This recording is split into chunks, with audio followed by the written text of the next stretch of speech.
Evangelho de Marcos, capítulo 2.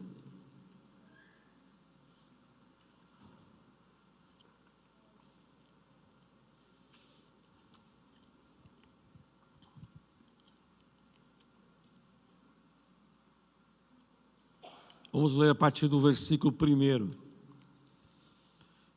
A tradução que está no telão é NVI, e a que eu vou ler também é a mesma coisa, tá? Mas o sentido é o mesmo, tá, gente? Então vamos lá. Marcos capítulo 2, versículo 1, nos diz assim: Poucos dias depois, tendo Jesus entrado novamente em Cafarnaum, o povo foi ouvir falar que ele estava em casa. Então, muita gente se reuniu ali, de forma que não havia lugar nem junto à porta, e ele lhes pregava a palavra. Versículo 3: Vieram alguns homens, trazendo-lhe um paralítico, carregado por 4 deles. Não podendo levá-lo até Jesus, por causa da multidão, removeram parte da cobertura do lugar onde estava Jesus, e pela abertura no teto baixaram a maca, a quem estava deitado o paralítico. Vendo a fé que eles tinham, Jesus disse ao paralítico: Filho, anote isto, filho, os seus pecados estão perdoados. Versículo 6: Estavam sentados ali alguns mestres da lei, raciocinando no seu íntimo, porque este homem fala assim, está blasfemando. Quem pode perdoar pecados a não ser somente Deus? Jesus percebeu logo em seu espírito que era isso que eles estavam pensando e lhes disse: porque vocês estão remoendo essas coisas em seu coração, que é mais fácil dizer ao paralítico: os seus pecados estão perdoados, ou levanta-se, pega a sua maca e ande. Mas para que vocês saibam que o Filho do Homem tem na terra autoridade para perdoar pecados, disse ao paralítico: eu digo a você, levante-se, pegue a sua maca e vá para casa. Versículo 12: ele se levantou, pegou a maca e saiu à vista de todos, que atônitos glorificavam a Deus, dizendo: nunca vimos nada igual. Meus amados, é um milagre maravilhoso que aqui acontece, que todos nós aqui cabemos de ler, sobre a cura desse paralítico. A Bíblia vai começar a nos dizer que, no capítulo 2, vai dizer que Jesus estava em casa. Mas esta casa que Jesus estava era a casa de Pedro. E Jesus chegava ali naquela casa e começava a ensinar a sua palavra. Muitas pessoas estavam ali reunidas, no entanto, que ficavam pessoas para o lado de fora. Pessoas não estavam ali somente para ouvir Jesus, mas alguns também para criticar ou tentar achar alguma coisa para incriminá-lo. Só que Jesus, ele não se preocupava com o que os outros pensavam. Ele estava ali para fazer a vontade do Pai. Ele não temia jamais o homem. No entanto, que a Bíblia fala em Provérbios 29 e 25, que o temor, o receio do homem amará laços, mas o que confia no Senhor será posto em alto retiro. Olha só aqui, Provérbios Salomão está dizendo: o temor ao homem, receio, vai te fazer cair em laço. Vamos pensar assim: o que vão pensar de mim? O que será que vão falar de mim? Pessoal, se Jesus pensasse assim naquele momento, o que esses homens vão pensar de mim? Eu aqui. E depois Jesus sabia muito bem o que aconteceria. Só que Jesus nos ensina que nós não devemos deixar entrar no nosso coração o receio. O receio é o medo. Fala assim comigo: receio é medo. Então nós podemos ver que sua fé, porque você tem receio do que vão pensar de você. E Jesus nos mostra que ele não tinha esse receio. Independente do que pensariam ou não dele, ele não deixava de fazer o que Deus lhe mandou fazer. E nós vamos ver aqui, Jesus entra onde? Na casa de Pedro. Meu querido, quando Jesus entra na casa de Pedro, toda a vizinhança, todo aquele povo daquela aldeia ficou sabendo que Jesus estava naquela casa. Querido, preste bem atenção, que quando Jesus literalmente entra na nossa casa, é impossível esconder. Vou falar de novo. Quando Jesus entra na nossa casa, é impossível esconder isto. Logo os outros vão começar a perceber que tem algo diferente lá dentro.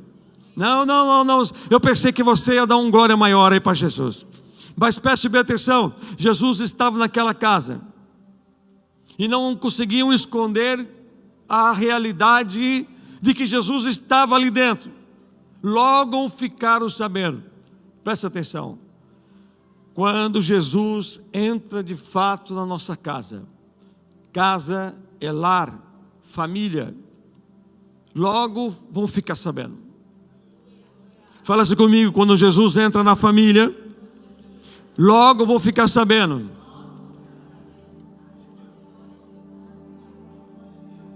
E quando Jesus, vamos dizer aqui um exemplo, claro que não tem a ver muito isso, mas é um exemplo até interessante.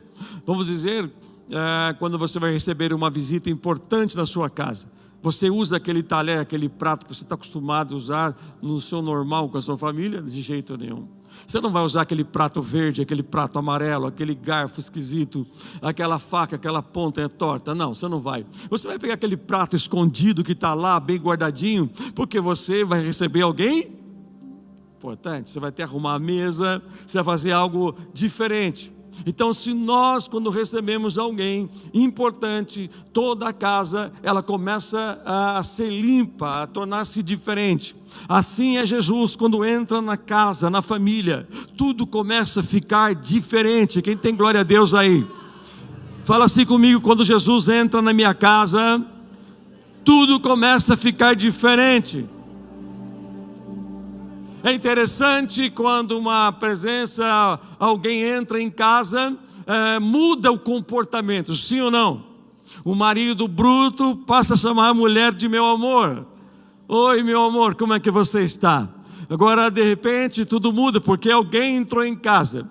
Quando alguém importante entra em casa, senta todo mundo na mesa, é aquela educação: por favor, meu amor, passa o feijão para mim.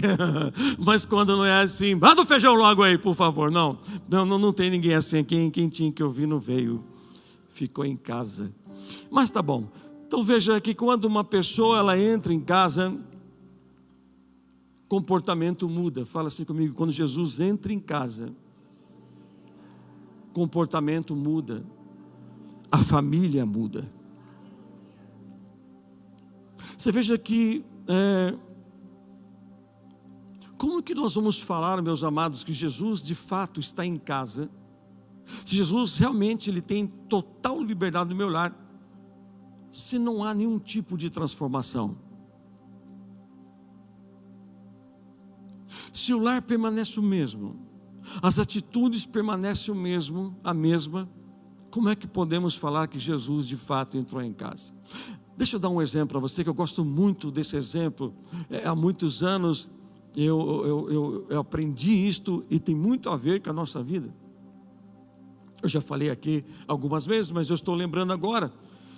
É interessante que um homem, ele chamou Jesus na sua casa,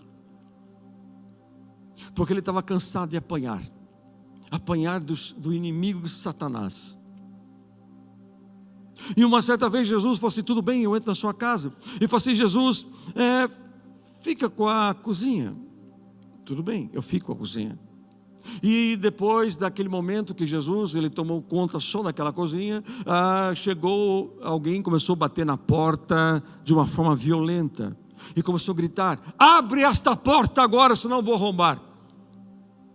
E o homem disse: eu não vou abrir. Ele fala assim: se você não abrir, eu vou arrombar esta porta, e você sabe quem eu sou. E ele gritou: Jesus, olha o diabo batendo na porta. Ele falou: filho, eu não posso fazer nada, porque você só me deu a cozinha. E o inimigo entrou e esbofeteou aquele homem até não querer mais. E depois que aconteceu aquela cena, ele chegou até Jesus: Jesus, olha o que aconteceu comigo, eu estou todo machucado, eu apanhei. Ele falou: meu filho, eu não queria que acontecesse com você, porém a única liberdade que você me deu foi este cômodo. Me dê tudo, que isso vai acabar na sua vida. Aí quando aquele homem falou assim: tá bom, Jesus, então eu te dou a cozinha e os quartos. Tudo bem, meu filho. E na mesma noite aconteceu a mesma situação. Aquele homem apanhou de novo, o diabo arrombou a porta e assim por diante.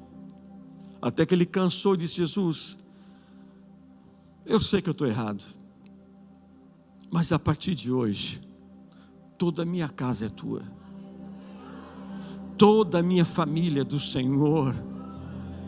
E Jesus falou assim: tá bom, meu filho, agora você sai daqui, eu vou ficar atrás dessa porta. E naquela noite, no mesmo momento, o diabo começou a bater na porta e começou a gritar: abre esta porta, senão vou arrombar. E quando aquela porta o diabo pensou em arrombar, Jesus abre a porta e fala: aqui você não entra mais, eu sou o dono dessa casa a partir de hoje. Grite bem alto: o dono da minha casa é Jesus. Tem glória a Deus aí na igreja? Aleluia!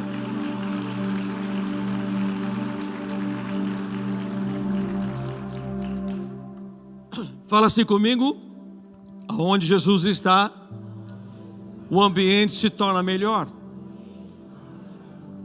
Agora veja, perdão, no versículo 1 vai dizer que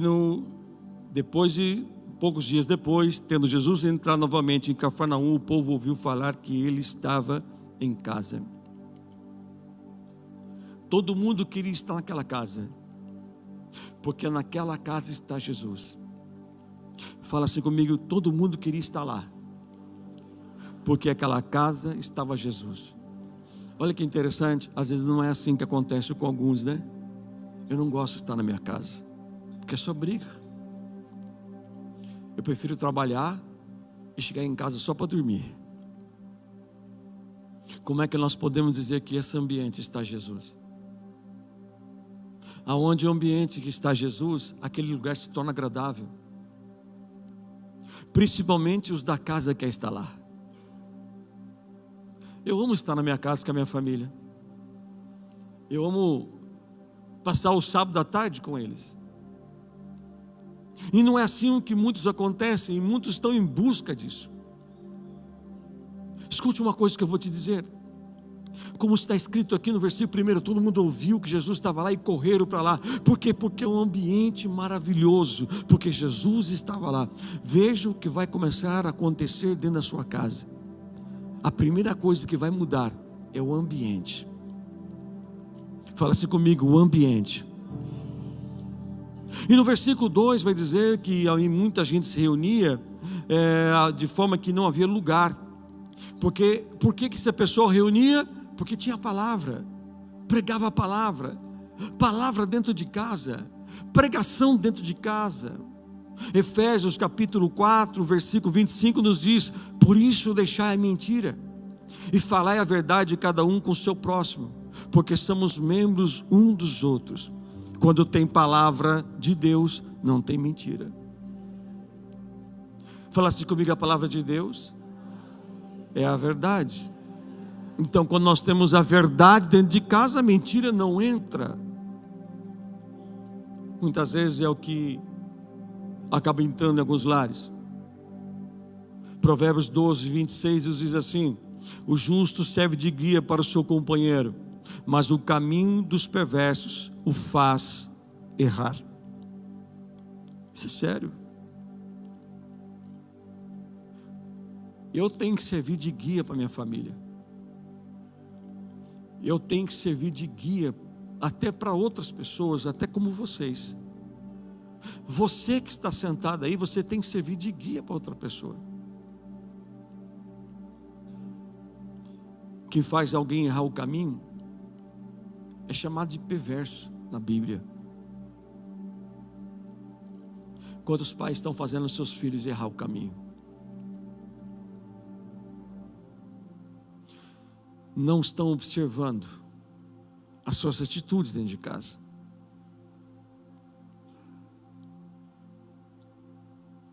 Versículo 4, não podendo levá-lo até Jesus. Versículo 3 e 4, vieram alguns homens, trouxeram o paralítico. 4 pessoas, não podendo levar até Jesus, por causa da multidão, removeram a cobertura de cima. E claro que quando foram descer aquele paralítico, tiveram que quebrar o espaço daquela cobertura. E onde Jesus estava, pela abertura do teto, abaixaram a maca, estava deitado o paralítico. Veja,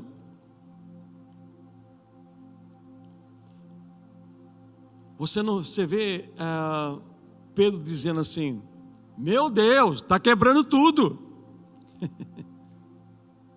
Você vê alguém reclamando aqui? Você vê alguém dizendo assim: nossa, está quebrando tudo aí, o telhado, a cobertura, porque vocês abriram aí uma parte, mas para poder passar a maca teve que quebrar um pouco. Então você imagina só, Jesus estava ali, a palavra estava sendo soberana naquele momento dentro daquela casa, e você não vai ver ninguém reclamando de que alguma coisa estava quebrando. Por quê? Porque quando a casa de alguém começa a receber Jesus, o grande milagre, gente é melhor do que as coisas. Fala assim comigo: gente é melhor do que as coisas.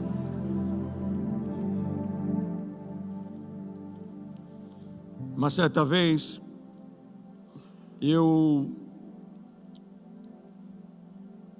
vi uma ilustração, mas é um fato verídico. Um casal tinha acabado de comprar um carro zero, e eles tinham um filho de 5 ou 6 anos de idade.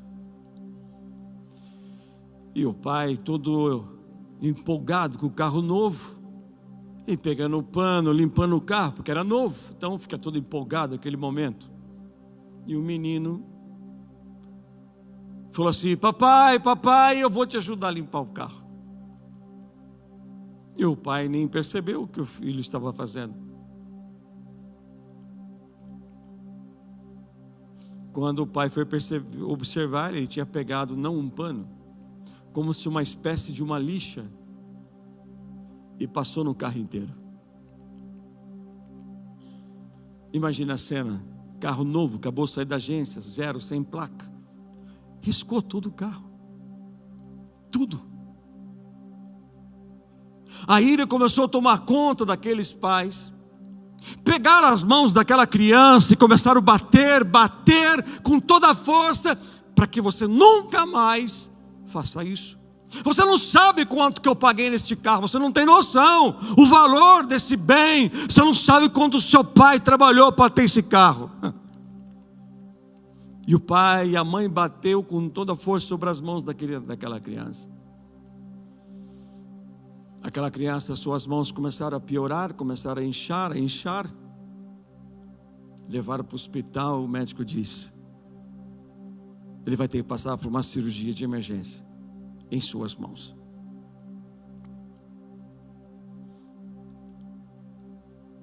Quando acabou a cirurgia, o médico disse assim: o que eu pude fazer eu fiz, mas as mãos eu não consegui recuperar. Quando aqueles pais entram no quarto, aquele menino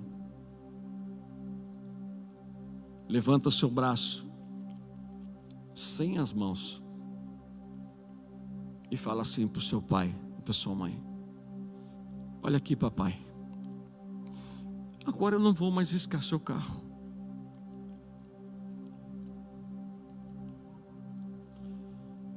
acabou para aqueles pais.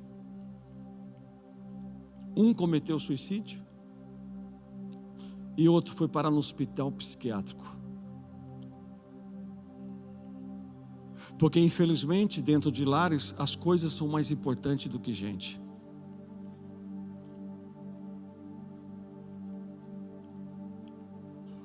Famílias brigam por causa de coisas. Casais brigam por causa de coisas. Mas Jesus nos mostra, quando uma casa tem a palavra de Deus como soberana, gente é mais importante do que coisas materiais. Grite bem alto: a minha família é a mais importante. Você tem família? Fala mais alto: a minha família é mais importante. Você pode aplaudir Jesus, querido?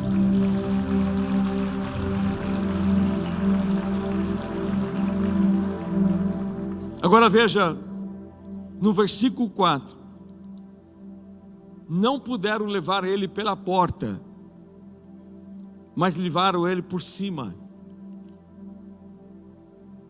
Por quê? Porque quem estava na porta foi indiferente com este homem. Ninguém sequer deu um espaço para ele entrar. Entra, vem aqui. Não. Mas veja aqui com isto, aqueles 4 homens que serviam de guia para aquele homem que estava na maca, falaram assim: não vamos desistir. Nós viemos hoje para a redenção plena e não vamos sair daqui da forma que nós chegamos. De repente você está servindo de guia para alguém aqui esta noite, que chegou aqui carregado por alguma situação, sendo carregado por alguma coisa, e você ajudou a trazer esta pessoa. Veja só que coisa linda quando nós temos amigos, pessoas ao nosso lado que nos leva até Jesus. Veja só a importância, jovem, veja só a importância, amados, quando nós temos pessoas que se preocupam com você e comigo e nos levar até onde está Jesus. Aqui nós vamos ver 4 homens, e aqui nós vamos aprender que naquele lar que tinham pessoas que não prestavam atenção naquele homem. Não prestavam. Mas no versículo 5 vai dizer: vendo que fé que eles tinham, disse Jesus: filho, os teus pecados estão perdoados. Vendo Jesus a fé daqueles homens. Olha que interessante. Eles não entraram pela porta, mas por cima Jesus viu o comportamento de cada um. Ei, muitos pode ser que não sabem o que você faz por alguém. Pode ser que muitos não sabem o que você faz de bom para alguém. Mas veja que Jesus viu aqueles homens. A fé daqueles homens, a atitude daqueles homens revelava o que tinha dentro deles. O que eu faço por alguém revela de fato quem eu sou aqui, não externo. Porque se eu faço algo por alguém querendo em troca alguma coisa, não é Jesus. Aquele homem, aqueles 4 homens, eles vão se mover por causa daquele homem. Jesus, ele diz: eu estou vendo o que vocês estão fazendo. Eu estou vendo o esforço que você está fazendo nesta noite para alcançar um milagre dentro da sua casa. Não. Deixa eu falar de novo. Jesus está olhando para cada um aqui esta noite, até que está nos assistindo. Eu estou vendo o esforço que você está fazendo na madrugada, durante o dia, daquele choro da noite, aquele dia que parece que nunca chega, e Jesus está dizendo: eu estou vendo a tua fé, eu sei o esforço que você está fazendo, e eu vou honrar a tua fé, diz o Senhor. Fala assim: eu creio, Jesus. Jesus, ele vai dizer algo importante. Da segunda parte, ele chama aquele paralítico de paralítico no capítulo 5. Coloca para mim, por favor. O que ele chama? Ele chama paralítico, os seus pecados estão perdoados. Ele chama de quê? Não entendi. Fala assim comigo. Filho. Filho, perdoados estão os teus pecados. Tudo bem, isso que você está passando, essa enfermidade que você tem, é por uma desobediência tua. É por um erro que você cometeu. Mas eu te perdoo. Se você está paralítico, filho, é por causa do pecado, da desobediência que você teve um dia. Mas eu te perdoo. Mas o mais interessante, Jesus não cita o nome desse paralítico, e Jesus sabia. Olha aqui, ele faz questão de falar na frente de todo mundo: os seus pecados estão perdoados. Tira um pouquinho, meditem junto comigo. Por que Jesus faz questão de dizer: está perdoado os seus pecados? Eu entendo que este homem carregava nele uma culpa. Sabe um dos piores sentimentos que nós possamos ter um dia? De culpa. Culpa por um erro que cometi. Isso é torturador. Quando nós passamos a enxergar isto. E uma das coisas mais terríveis para o ser humano é quando ele sofre de uma paralisia dentro da sua alma. E ele se culpa por algo que ele cometeu um dia, ou contra alguém, ou com ele mesmo. E Jesus faz questão de dizer: filho, primeira coisa, filho. Tem alguma coisa aí, tem revelação. Depois Jesus fala: a tua culpa, eu estou removendo de você hoje. Toda essa culpa que você carrega. Eu sofro por causa disso, porque eu fui assim, não. Jesus está dizendo assim: olha, estão perdoados teus pecados. Revelação. Jesus não cura primeiro as pernas dele. Jesus primeiro, Bispo Bruno, cura a alma dele. Filho. Então eu vou voar aqui, gente, meu Deus, eu estou arrepiado aqui nesse lugar. Deixa eu falar de novo. Jesus não cura primeiro o externo, pernas. Jesus primeiro cura aqui dentro. Filho. O emocional está doente, está machucado, alma abatida. Quem sabe esse moço nunca foi chamado pelos seus pais de filho. Quem sabe ele nunca teve um pai presente que um dia abraçou e disse: meu filho. E Jesus fala assim: antes de eu curar aquilo que você vê e os homens vê, eu vou curar o que ninguém sabe, a tua alma. Filho, eu estou te sarando hoje. Ó filho, sabe aquele medo que você tinha? Sabe aquela raiva que você carregava? Filho, eu estou te curando hoje. Eu estou te libertando. Sabe aquele sentimento de abandono que você teve como um filho? Que você diz: eu sou seco assim como o pai, porque eu não tive isto quando eu era filho. Mas olha aqui, o teu pai, o pai das luzes, que é Jesus, está aqui nesse lugar te dizendo: filho, filho, eu estou arrancando a culpa de você hoje. Eu estou tirando esta dor de dentro de você.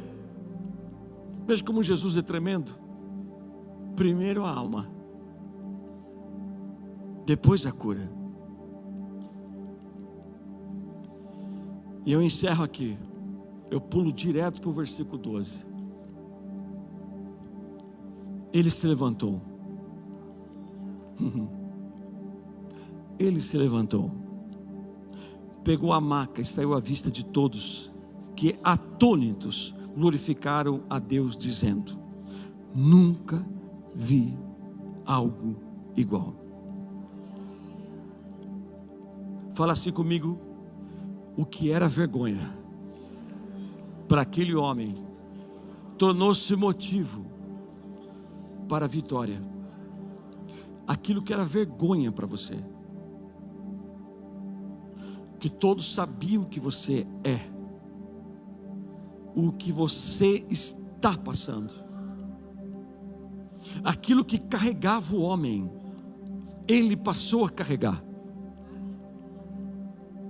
Aquilo que era uma vergonha, os outros disseram: nunca vi isto acontecer. É inédito, era extraordinário.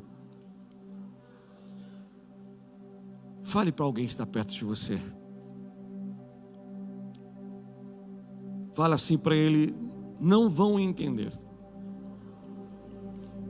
o tamanho da vitória, tamanho do milagre que Jesus vai fazer na sua vida. Fala assim comigo, vão falar assim: nunca vi isso acontecer. E você vai gritar dizendo, fala assim comigo, eu vou gritar dizendo: foi Jesus. Foi Jesus.